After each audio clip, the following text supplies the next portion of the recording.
We finish up this week's lectures with a talk about a video here about the animated film Yellow Submarine. Even though for a lot of kids who grew up watching Yellow Submarine, this animated feature, they thought of this as being sort of intimately bound up with the Beatles and their images. The Beatles hardly had anything to do with Yellow Submarine, the film. In fact, they didn't even do the voices. The voices were done by actors trying to imitate the Beatles' Liverpool accents.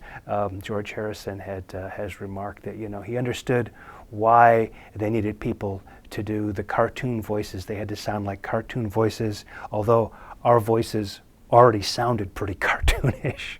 But nevertheless, they only really appear at the very end, where they do All Together Now and a little sort of skit just before that. So they really didn't have too much to do with it. It was a great album for George Martin, however, who got to do a bunch of soundtrack music, and of course it was an opportunity really for him to be creative, but not so much for the Beatles. They didn't really give the Yellow Submarine people any really special music. The song Yellow Submarine had already been released. All You Need Is Love had already been released. The other songs that are on there are songs that they probably wouldn't have used anyway, wouldn't have released. So they kind of gave the Yellow Submarine project leftovers, things that were sort of left on the cutting room floor. Still,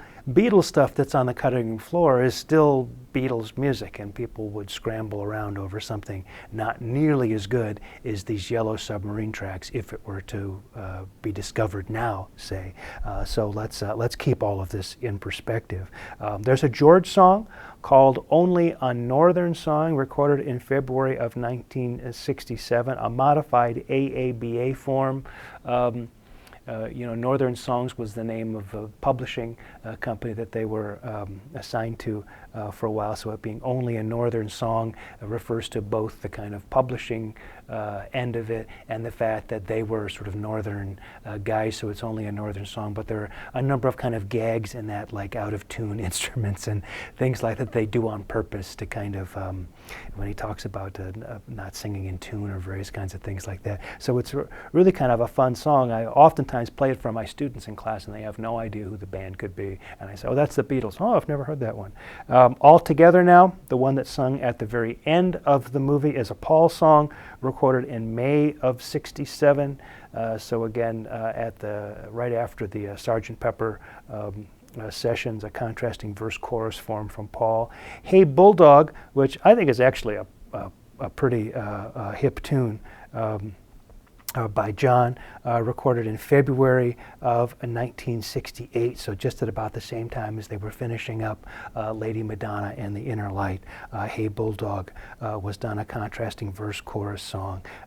And It's All Too Much, another George song that was recorded during the period right after Sgt. Pepper, leading up to the Summer of Love. So you can see that there's nothing really that was done specifically for the Yellow Submarine project. The people who did it basically did a kind of psychedelic, animated update of A Hard Day's Night and Help.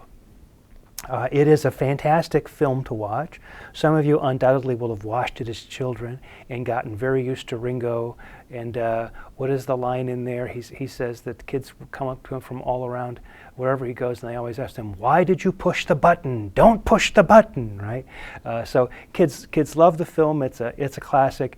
But aside from Beatles music and Beatle images, and a little bit of them at the end, has almost really nothing to do with the group. And so it doesn't exactly fall outside of our discussion, because here it is inside the discussion, but it really is kind of peripheral to some of the kind of development we're trying to see across their careers. So anyway, a fantastic movie. If you haven't seen it, I invite you to check it out.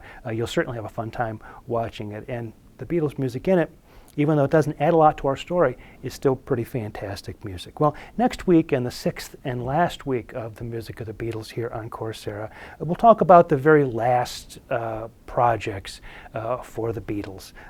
Abbey Road, of course, which is obviously considered kind of their great final album. And then the Get Back project, which started off as being the last, well, not the last album, but started out as being an album altogether, was abandoned in favor of the Abbey Road project, and then was put back together again by none other than Phil Spector to be released as an album called Let It Be. Anyways, a lot of stories around all that. We'll get into those stories next week.